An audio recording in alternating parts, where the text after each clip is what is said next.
This is the weekend edition of iFIBER 1 News, where we present some of the top stories from this week and your weekend weather forecast. I'm Bethany Jenks. Stay tuned for the weekend edition of iFIBER 1 News.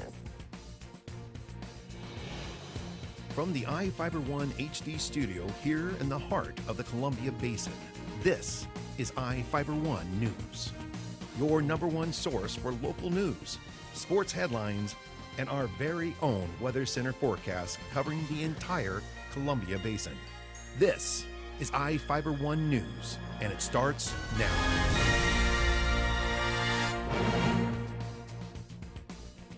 One of our top stories this week was about the Quincy School District Board outlining plans for their construction bond approved earlier this month that includes a new high school. Reporter Devin Higgins has the details. There was plenty of cause for celebration at the Quincy School District's board meeting on Tuesday. Obviously, we also passed the bond, which is another big thing. And so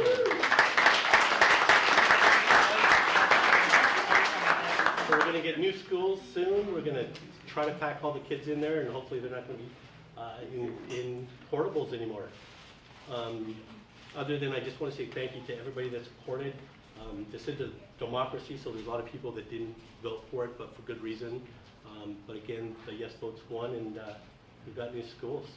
The board sat down for their first work session following the passage of the $108 million school bond for the construction of a new high school and extensive remodeling and upgrading at all current facilities. Instead of its current configuration of 3 K-3 and 1 grade 4 through 6 elementary school feeding the junior high, high school, and high-tech high schools, the district will now have 5 elementary schools sending students to the new middle school, which will take over the current high school. Those students will then move on to the brand new Quincy High School, which will be the biggest school in the district. The board and other administrators spent an hour discussing the next steps in the process with consultant Rod Leland. Leland has worked with school districts around the state for 34 years and helped advise in the construction or modernization of more than 30 schools. Leland said Quincy has a rare opportunity to set a precedent for other districts to follow for years to come.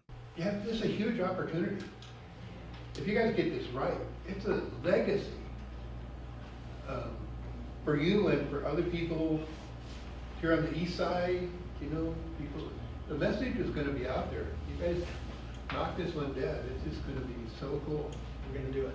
One of Leland's recommendations was in the realm of oversight, saying transparency and community involvement are key elements to these kind of projects. We need a group of people who are willing, and I think in a phone conversation with you, I heard the same kinds of questions. It said, I don't work for the district. I don't really even work in schools. I have expertise. For a while, I called them just the grumpy old guys who came and asked really hard questions. Superintendent John Boyd said he's excited about being able to chart the course for the district's future, but also understands the obligations and pressures that come with it. This is a huge responsibility. It's an incredible gift that's been bestowed upon us from the Quincy voters.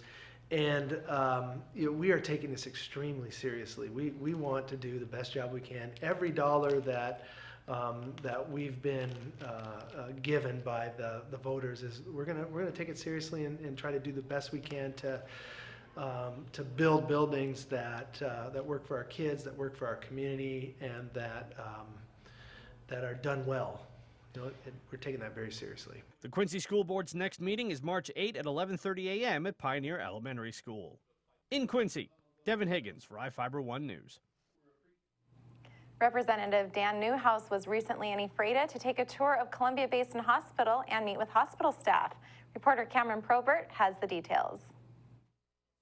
Representative Dan Newhouse took a tour of the Columbia Basin Hospital recently. The stop was one of two the U.S. representative made in Grant County last week. He spoke with the Quincy Rotary Club before coming to the Ephrata Hospital. Newhouse and Hospital Administrator Rosalinda Kibbe spoke about the various services available at the hospital, the recent remodel and addition, and state and federal funding.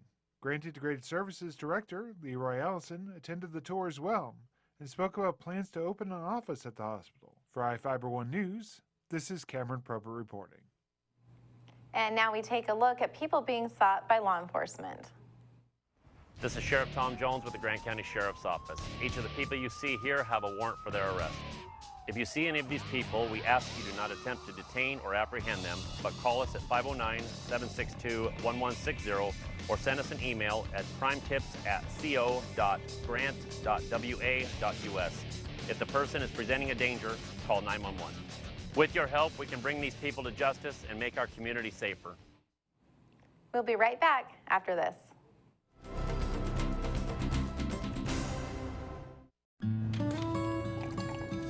When the cold rolls in, it's time to turn on the heater and cozy up with a book. But turning up the heat can mean higher electric bills. And for some families in tough times, that could mean choosing between a warm meal or a warm house. For decades, people like you have extended a hand to help local families in need pay those winter electric bills. Share the warmth this winter to help keep your neighbor warm by giving a little when you pay your Grant PUD bill.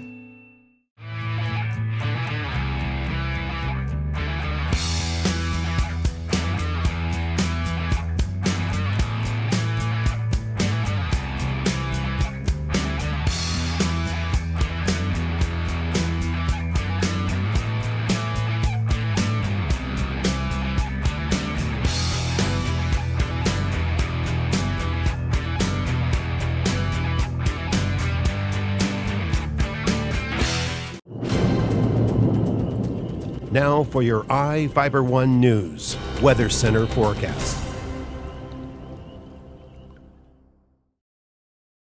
Happy Friday, everyone. Thank you for joining us. I'm Ana Cristina Sanchez with your local weather segment brought to you by Barry Motors, one great place to buy and service a car. It's been quite a beautiful day out there, mild and dry, but we do have two wet systems that are heading our way that are going to bring that chance of scattered showers across the area for this weekend, starting tonight, mainly out to the west, and breezy conditions for tomorrow afternoon with wind gusts up to 25 to 30 miles per hour within our Columbia Basin. Temperatures this morning right around the low 30s, a cold morning to start off the day with the average lows in the upper 20s, so still above average temperatures. And the high temperature for us here in Ephrata today right around 53. The record high temperature was set back in 1988 and the record high was 61 degrees for you in Moses Lake this morning in the low 30s.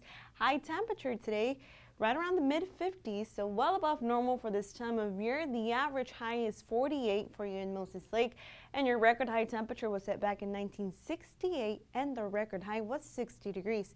Now currently we have those temperatures still mild with temperatures right around the low 50s and cloud cover moving in mainly in the coastal area. Actually showers moving in this evening, winds coming in from the west southwest up to 10 miles per hour. Here we have the first system moving in, bringing scattered showers for the rest of this evening for the coastal region, for Seattle, Long Beach. Those showers moving into the Yakima as well. Mostly cloudy skies for us. Mountain snow in the northern Cascades. And once again, another round moving in for Saturday morning just to the southwestern portions of the state. In the Yakima, once again, that chance of showers. And in the northwest, you're also going to see that chance of showers throughout the next 24 hours as we head into this weekend. Now, Seattle, you're going to have mostly cloudy skies. And once again, that chance of showers for this Saturday with high temperature right around the mid-50s. Long Beach, 53. In the Yakima in the low 60s with plenty of sunshine as we head into the afternoon of the Saturday, and mostly cloudy skies for the northwest. That chance of scattered showers across the area for Saturday afternoon. Tri-Cities area, highs in the upper 50s for Saturday, and for us within our Columbia Basin, we will have those temperatures once again well above normal for this time of year, right around 58 for us here in Ephrata, 59 in Royal City, Moses Lake, flirting with that 60-degree mark. Quincy, high temperature right around the upper 50s, 58 as the high temperatures, but we will have a decrease in temperatures in the mid-50s as we head into this Sunday. This evening, scattered showers mainly to our west for us. Plenty of sunshine for Saturday afternoon with wind gusts up to 30 miles per hour. Chance of showers on Sunday, once again on Tuesday, with high temperatures by then in the upper 40s. Right now, low temperatures in the mid to upper 30s. That was the latest in weather. We'll be right back with sports. Whether you're looking for a bigger car to support your growing family, a new truck for your business, or something to pull that toy of yours, we've got you covered at Barry Chrysler Dodge Jeep Ram in Ephrata. Come see us today and learn why your family, friends, and neighbors buy their cars at Barry. On Basin Street for more than 35 years, and with locations in Moses Lake and Wenatchee, we are one great place to buy a car. Call or click 754-2411 or barrysaves.com. To save some energy, I've used Einstein's mass energy equivalence to design the haptic suits you see in front of you. They will maintain our core body temperature while we completely turn off our heat and air conditioning. With the money we save on our Grant PUD bill, I'll be expecting that trip to Disneyland this year. You don't need to be a super genius to save energy and money. Visit grantpud.org to learn how. The Tacoma Dome was a hub of activity, hosting the 28th Annual Mat Classic Championships. Several schools from the Basin represented well at the two-day event. Moses Lake finished runner-up to Lake Stevens in 4A competition. Here's a look at how the Chiefs performed. 1,200 high school wrestlers from around the state entered the arena at the Tacoma Dome in search of championship hardware and a place in the annals of history. By the end of the first day of competition, half of those hopes were dashed as 600 were bounced to the consolation bracket. Moses Lake brought 9 wrestlers to the 28th Annual Mat Classic. Only 7 were left after day 1 of the event. On the final evening of competition, only 3 Chiefs remained in the hunt for glory. Just one realized his dream. Dylan Morris stands alone, bringing home the Chiefs' lone 4A state title at 182 pounds. Morris battled his way through some stiff competition to face University's Levi Messenger in the championship match. And as expected, with everything on the line, the face-off was determined by the slimmest of margins, with Morris winning it 6-5 to claim his first state title. Newcomer on the stage, Nick Hara, at 120 pounds, was the first Moses Lake wrestler to advance to a championship match. He pinned his first opponent, pulled out an 8-7 decision over Riley Riffey from Curtis in a quarterfinal match, and then dominated Yelm's James Page at 11-4 in the semis. But he suffered a gut-wrenching 7-5 overtime loss to Sunnyside's Jacob Mendoza to place second. Hudson Mosseth, in search of back-to-back titles, found himself in a lot of tough matches as his opponents were all looking to knock off a defending champion. The savvy senior fought his way into the semis and then pulled out this last-second win to advance to the 170-pound title match with Michael Solar from Lake Stevens. Solar proved too much for Mosseth, who came out on the short end of the 14-6 decision. Senior Cooper McCullough, looking to improve on a third-place finish at the 2015 Classic, appeared to be well on his way to accomplishing the feat. But he dropped a 2-1 overtime semifinal match to Central Valley's Bridger Beard and was bounced down to the consolation bracket, where he earned a 6-4 decision over Justin Sapila from Tahoma to place 5th at 132 pounds. Hunter Cruz opened the Classic with a win and a loss at 138 on day 1. Day 2 went much better for Cruz, who ran off 2 straight to advance to a third-place matchup with Jake Douglas from Lake Stevens. Cruz came out on the short end of an 8-3 decision to place 4th. Chandler Fluitt got off to a hot start in the 285 weight class, with decisions over Mount Vernon's Draven Hodgins and Tahoma's Chase Mulcahy. A 6-4 loss in the semis to Dallas Goodpasture from Evergreen out of Vancouver sent Fluitt to the consolation bracket, where he dropped both of his matches to place 6th. Joel Torres ran into a bit of bad luck in an opening round 8-6 overtime loss to Derek Platt from Yelm, but fought his way back to 3 wins in 5 consolation matches to come away with a 6th-place finish. Warden ran away with the 1B title. Ran away with the 1B title with an astonishing 49.5-point margin of victory over second-place finisher Tenasket. The Cougars finished with a team total 176 points to earn back-to-back state championships. It's the 5th time in the past 8 years the Cougars have been the top Cats on the big stage. Warden was led by Tyson Yamani, who defended his crown with a repeat championship at 126 pounds. Yamani had a first-round bye, pinned his second opponent, and dominated Joseph Lewis from South Bend 14-4 to advance to the title round. He pinned Mabton's Gabriel Morales to walk away with the top honors. Mickey Hernandez at 285 pounds was the only other Cougar to bring home championship hardware. Anthony Martinez, Josiah Guerrera, and Peter Manville finished runner-up in their weight class. The 2015 defending champion Warden Lady Cougars had a disappointing tournament, placing 18th in the girls' competition. Tanya Dominguez was the best wrestler for Warden with the 5th place finish. Vanessa Morales and Alyssa Edson placed 6th in their weight class. Royal and Quincy grapplers had sights set high at the state tournament, but came up shy of their marks. The Royal Knights came away with a somewhat disappointing finish at the 2016 Matt Classic State Championships, placing 11th at the two-day event. Deer Park won it with 156. Kiki Kabbalah was the lone Knight crowned champion. He pulled out a 2-1 win over TJ Braun from Colville to claim the 120-pound title. Eduardo Rodriguez at 113 pounds and Abraham Medina at 126 turned in third-place finishes. Darren Miller took 4th at 170 pounds. Adam Felker placed 8th at 138. The Quincy Jacks took a small contingent of wrestlers to the Dome and had 2 place at the big dance. For the boys, it was Ichi Ramirez taking a 5-3 decision over Salvador Osorio from Topness to place 5th in the 182 weight class. In the girls' competition, senior Katie Ruel ended her high school wrestling career with an 11-4 win over Warden's Alyssa Edson to place 5th at 110. The Chiefs picked up back-to-back district wins in Moses Lake to advance to regional play. Chiefs ran past a tough Wenatchee squad 70-55 in an opening round loser-out game. Moses Lake matched up with Sunnyside in the championship game and defended its district crown with a 50-32 blowout win over the Grizzlies. The Chiefs match up with Chihuahua in a first-round loser-out regional contest at Big Bend Community College tonight at 8. The 23-0 Elmira Cooley Heartline boys take on Liberty Christian in 1B regional play.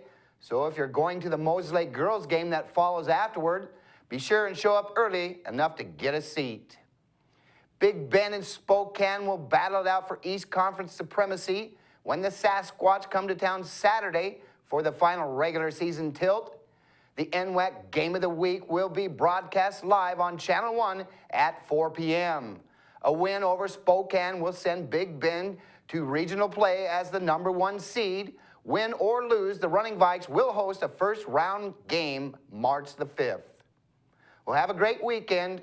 We'll be back after this short break.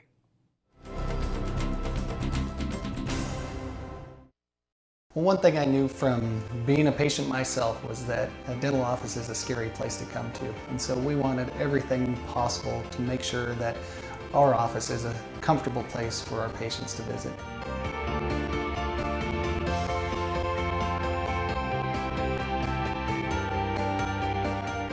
The patients that I have, my clients, have made me a part of this community, and we want to give back in every way possible.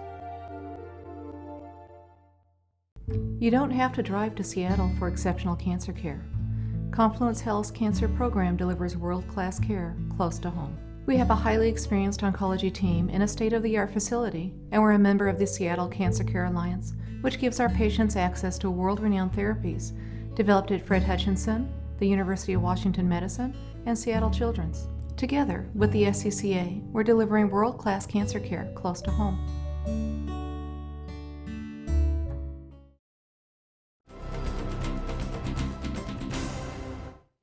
Our next story is about the Moses Lake Senior Center's Gleaning Program, which kicked off its 2016 picking season earlier this week.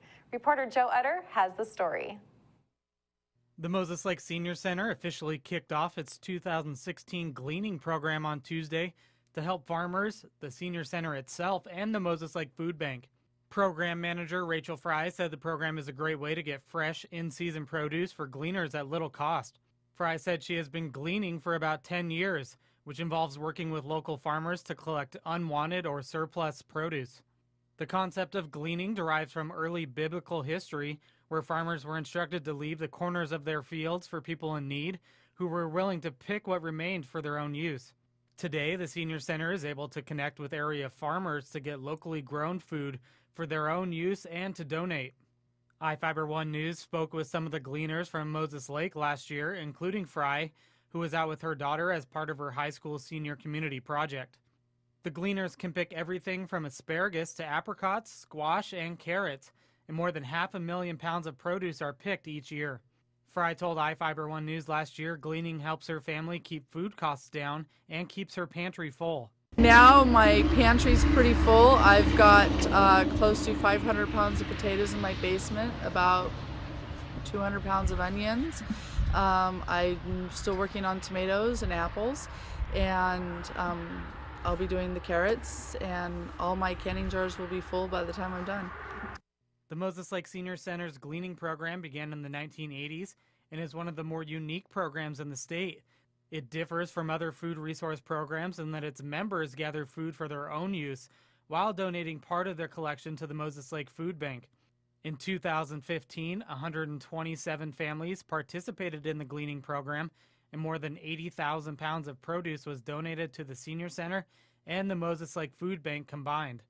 The donations help keep the shelves stocked at the food bank as more people are in need of help. The Senior Center held a meeting on Tuesday for people interested in the program, but anyone interested can still join. The cost to participate in the gleaning program is just $20 for the entire year. For more information on either a membership or to participate as a farmer, people can contact Fry at 509-771-4370. This is Joe Utter for iFIBER 1 News. We'll be right back.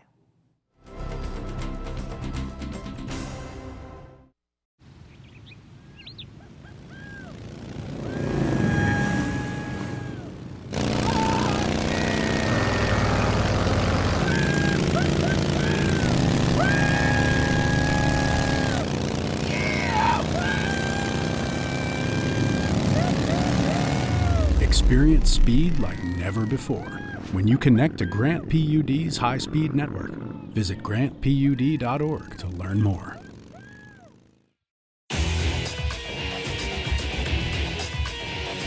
We are real students, and this really is our college. My dream will change the outcome of my life. My college is allowing me to achieve my dream. My dream is to be a pilot. My dream is to be a nurse. Only you can determine your dream. Big Bend will help you get there. What's your dream?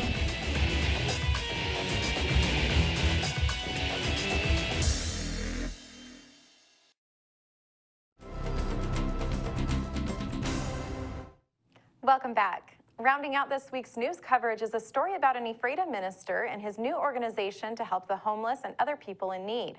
Reporter Cameron Probert has the details. Ephrata minister is hoping to start a new organization to help the homeless and others in the community. Jerome Bonneville, with St. John's Episcopal Church in Ephrata, is starting an organization he calls Project Lazarus, named after the man resurrected by Jesus. We're going to try to resurrect people from hopelessness, loss in our community, the very marginalized, those who are homeless, who are hungry, who are unemployed, people who possibly are drug addicts or alcoholism, abuse, neglect. And they come in all sizes and shapes and forms. The pastor said he wants to reach out to any group in need, from the young to the old. He's hoping to make the project a community partnership where people can be helped to find the various public and private resources they need to become productive members of society. The idea is to make a central non-profit organization for people to come to when they need help. One of the groups that he's looking at are people being released from the jail who often don't have anywhere to turn rather than back to other criminals. If we had a mentoring system that met them, showed them and helped guide them possibly to resources, to a more positive community, and to reassure them that there are people in this community who love them, who have hope for them, and help them regain their own hope, their own sense of hope in their future. Pastor said he wants to intervene in people's lives before they become stuck in the same cycles. I have personal experience with people who are homeless, people who have been addicted to hardcore drugs such as meth and heroin and everything else. I've helped them get into counseling. I've helped families get out of homelessness into homes, into jobs, becoming viable citizens of our community. That's a success story I love to tell because it can be done. Bonneville said if all the congregations join together and form a central organization, they can do more good for more people. Right now, various churches duplicate work and aren't able to do as much to help people. You know, some of this is really simple type of stuff and really isn't that costly. It's just utilizing what's already in place, but organizing it so that we are actually answering the need and not double doing everything. Project Lazarus presently has a steering committee made up of 4 Ephrata pastors and 3 concerned citizens. He's looking to recruit people from Ephrata and Soap Lake who can help and provide resources to others who need help. No, use what we have. We all have great gifts. We just need to realize them, own them, and offer them up. Anyone interested in the project can contact Bonneville at 509-398-3301. For iFiber 1 News, this is Cameron Probert reporting. That wraps up our weekend edition. iFiber 1 News will be back on Monday at 5 p.m. with the latest news from around the Columbia Basin. Thank you for watching.